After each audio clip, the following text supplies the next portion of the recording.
Hello and welcome back. Let's try this electromagnetism question.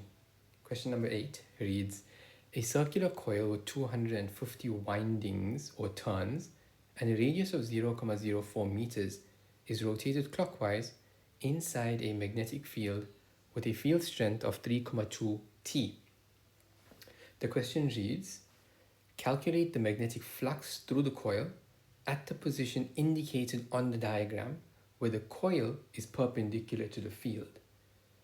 So if the coil is perpendicular to the field, it means that the normal to the coil or the area vector of the coil is parallel to the magnetic field lines. So it looks like this.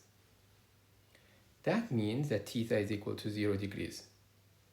Now to calculate the flux, we use the formula phi equals BA cos theta. We've been given the values for B. We can work out the area and cos theta. So let's substitute 3.2 multiplied by, since the coil is a circle, the area of a circle is pi r squared, pi times the radius squared multiplied by cos 0. That gives us a phi or magnetic flux of 0.016 Webers or WB. Next question. If the coil rotates clockwise through 25 degrees and the EMF induced is 2.8 volts, calculate the time in which this rotation took place. So they tell us that the rotation is 25 degrees. That means that theta is 25 degrees. We can then use our formula that the induced EMF is equal to minus n delta phi divided by delta t. Let's substitute. We know that the induced EMF is 2.8 is equal to minus 250. 250 is number of windings. Now the new or the final magnetic flux is going to be 0.016 multiplied by cos 25. 0.016 was the initial, multiplied by the new cos value, and then of course subtracted from the initial, so minus 0.016 divided by delta t. Now we can solve for delta t. Delta t is 0.133 seconds. Next question and the last question, 8.4.1. If the circular coil is replaced with a square coil with a side length of 0.04 meters and the same movement is made, same amount of time, will the induced EMF be the same, larger, smaller than? And explain the answer. So let's look at our formula and then work at the answer. So we know that the induced EMF E is equal to minus n delta phi divided by delta t.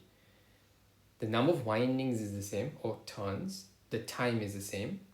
So that means that the induced EMF is going to be affected or influenced by the magnetic flux in this example.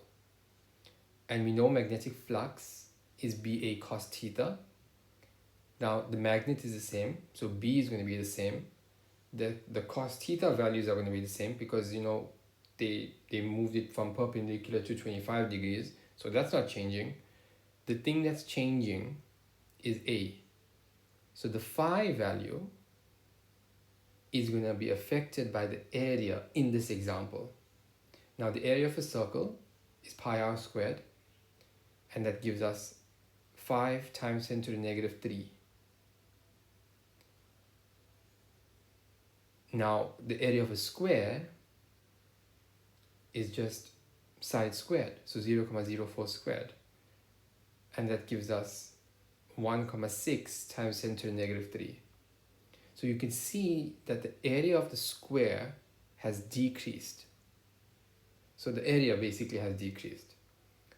So if the area decreases, then now we work backward, means that the phi decreases or the magnetic flux decreases. And if the magnetic flux decreases, the induced EMF decreases. So your answer is going to be smaller than, and then this is going to be your explanation. And that's the question.